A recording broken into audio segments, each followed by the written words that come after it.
hindsight, maybe I could have done it differently. But it seemed like the only option open to me. But maybe I should start at the beginning. My name is Tamar. And for many of you, the first time you would have heard about me is in your book of Matthew, in the genealogy of the Messiah, Jesus Christ. And while it says that my sons were Perez and Zerah, and that their father was Judah, all of this is true, but there's much, much more to the story. I was born and raised a Canaanite woman. And as a Canaanite woman, a girl no less, I really didn't have a choice as to who would be my husband. It was chosen for me. I was at their mercy. I would have preferred to marry someone I knew, someone from my village or even someone from my own religion. But my father chose to make an alliance with an Israelite. Judah had come and he was a wealthy man. He offered a great bride price for me, and to ensure the well-being of my family, my father said I would be the wife of his eldest son. I know this was the right thing to do. That's the way things were done, but I had no knowledge of the man I was to marry. I didn't know anything about his culture or his religion or his God. I was taken by Judah to his home to be the wife of his eldest son. And I tried to be a good wife. I really did. I tried to do all the things they expected of me. And I know I wasn't choice either. We both recognized that marrying for love is not something that was embraced by either of our cultures. But I tried. Living in the home of my mother-in-law and father-in-law, I was subject to both of them as well as my husband, and they were a house divided. My mother-in-law was a Canaanite, as I was, and she had many gods around the house, gods fashioned out of wood and stone and clay that she worshipped. And my father-in-law, Judah, he had another God. He said it was the only God. Why would someone have one God when they could have many gods? Wouldn't many gods ensure that we were more cared for, that we prospered? But my father-in-law spoke of this God as a God of might and power and strength. This God had leveled entire cities. This God had caused Abraham, the ancestor of my father-in-law Judah. Abraham had a son in his old age. Surely this was a powerful God. I learned about this God from Judah, and I grew to respect this God, Yahweh. And I turned to my husband to find out more, but he worshipped the gods of his mother. He worshipped the gods of clay and stone. I'm a good woman, and I won't speak ill of my husband, but I know that he did not have the favor of the Lord. We tried to fulfill the obligations of marriage, but alas, I couldn't conceive. I wasn't able to have a child. To be barren and not have children was something I was deeply ashamed of. I considered myself a failure, and so did my new family. They had placed such high hopes on me. They had expected so much, and I had not been able to deliver. They wanted to ensure the next generation for this great lineage. His wickedness was soon apparent to all, and certainly to the Lord. And the Lord caused him to die, and what a horrible, hideous death it was. I hope never to see that again in my lifetime. And was dead, and I was a widow. barely a bride, and now a widow. My place in the family wasn't secure. They could have thrown me out in the streets. I would have been destitute and homeless. Not to mention a social pariah, a woman who couldn't have children. Some in the village even hinted that maybe I had something to do with his death. Judah was a good man, however.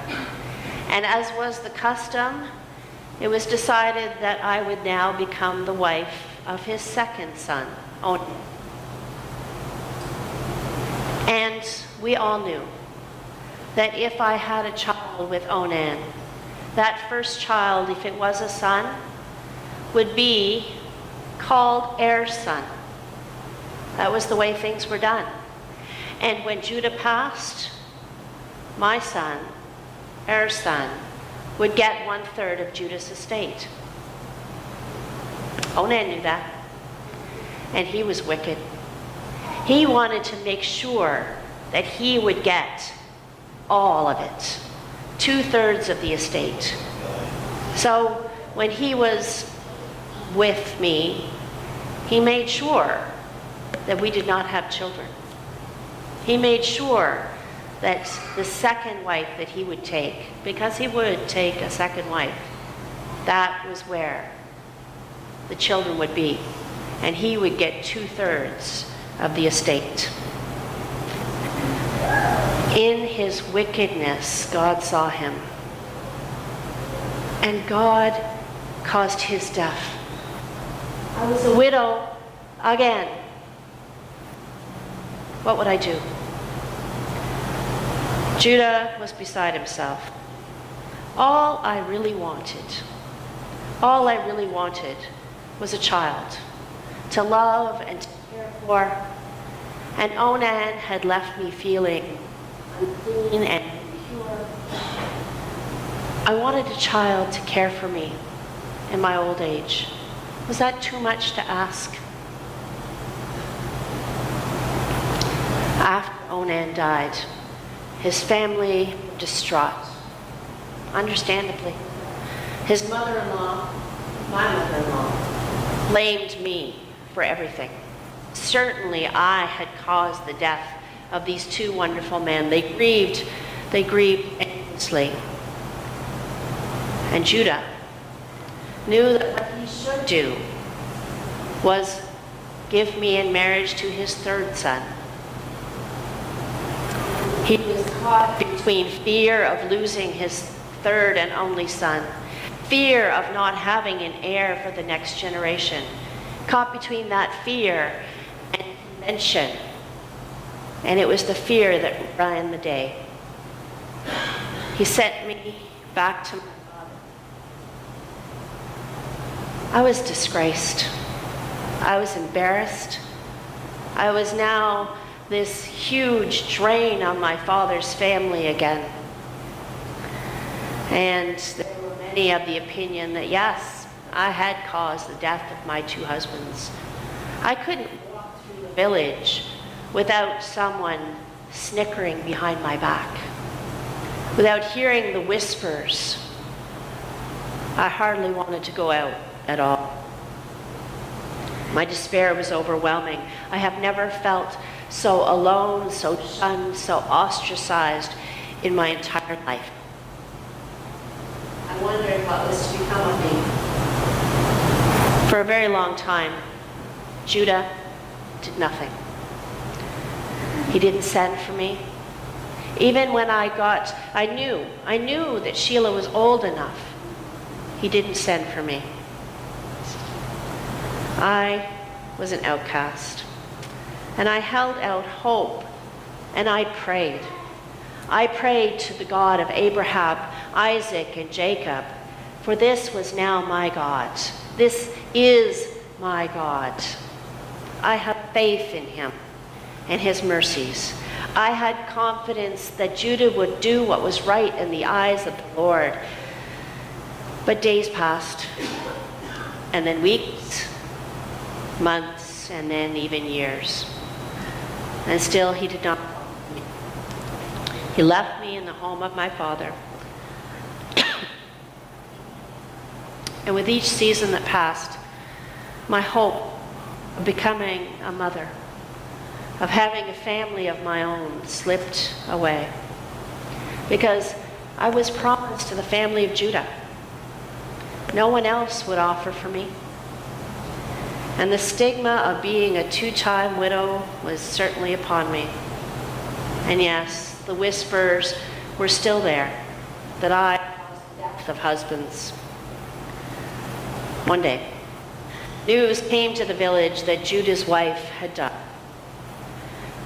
And while she did not like me, I still grieved as I should. They were hurting. And it was in those moments that I realized that my choices in life had just gotten infinitely smaller. Judah was not going to call me to be Shilah's bride. And if Judah married again, I would be resigned to being a widow for the rest of my life. I would have no family, no protector in my old age. I would be left poor, left to beg on the streets, homeless, and I would die a lonely woman. I heard that Judah was going up to Timnah for the sheep shearing. And this was a time of great revelry.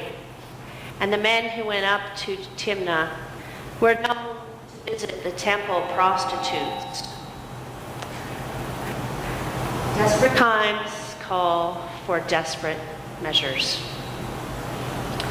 I planned a course of action that, if I was caught, would mean surely that I would be stoned to death. I went to Timnah, and I sat just outside in the bushes, and I waited for Judah to come.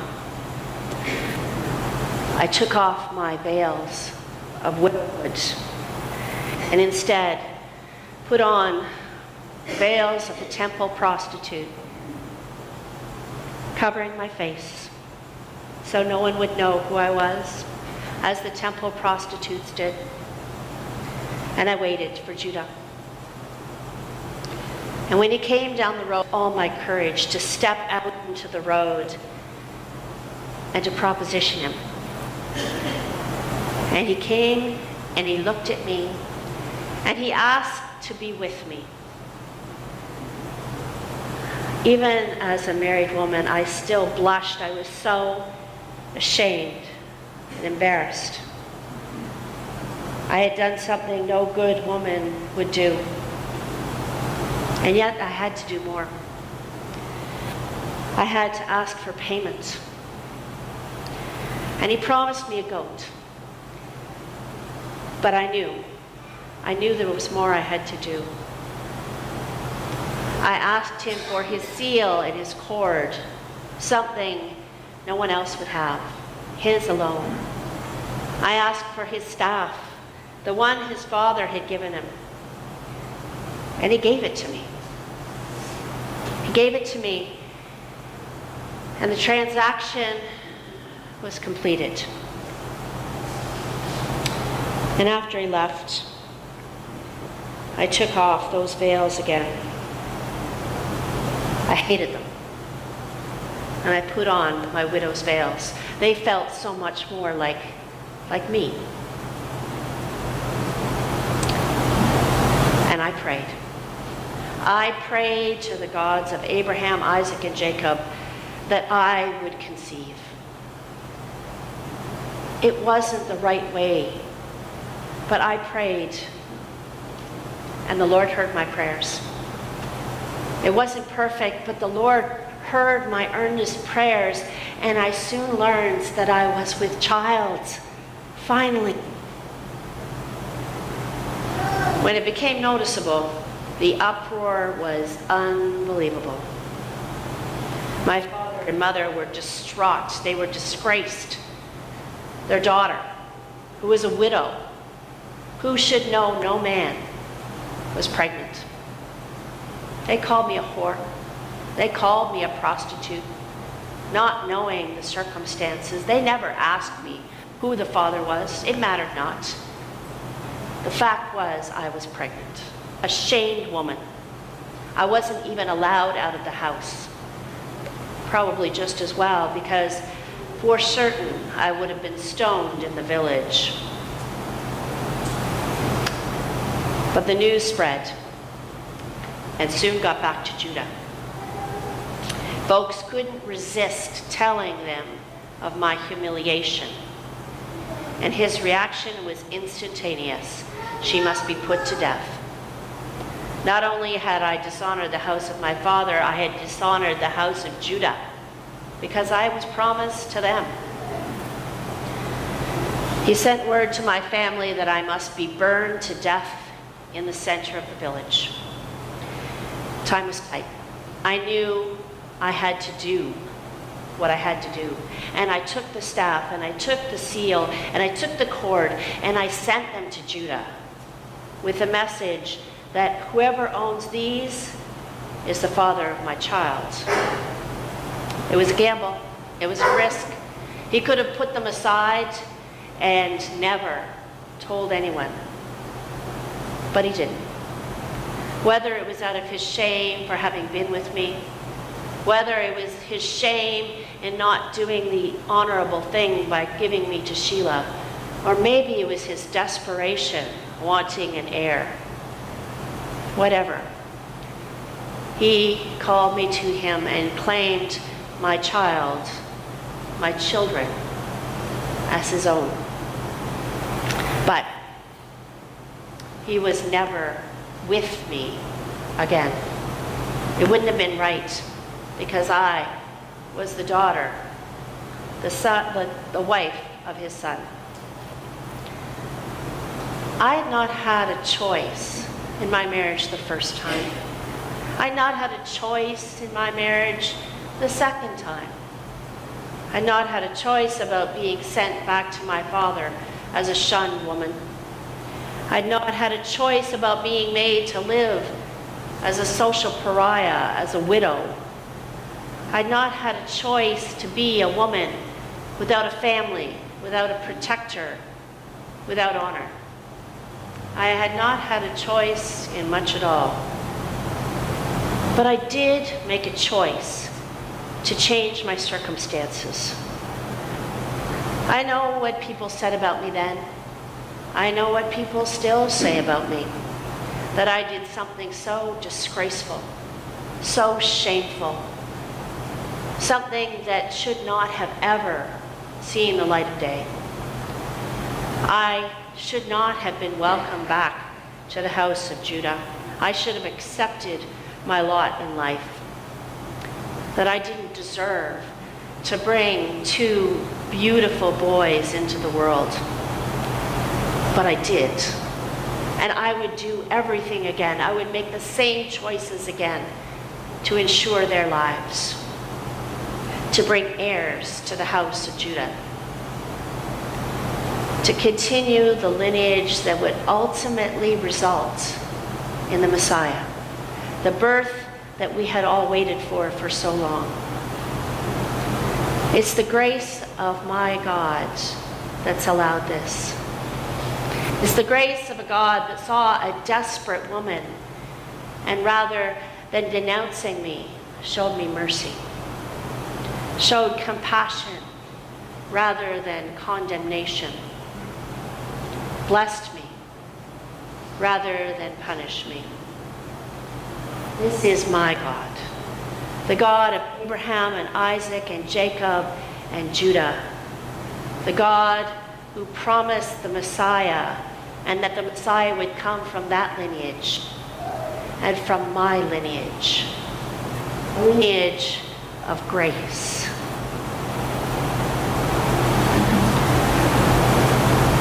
So often we see people and we make judgments, snap judgments, based on our thoughts of what is good and right and honorable, not considering the life that is represented, not knowing the choices that had to be made and the reasons they had to be made.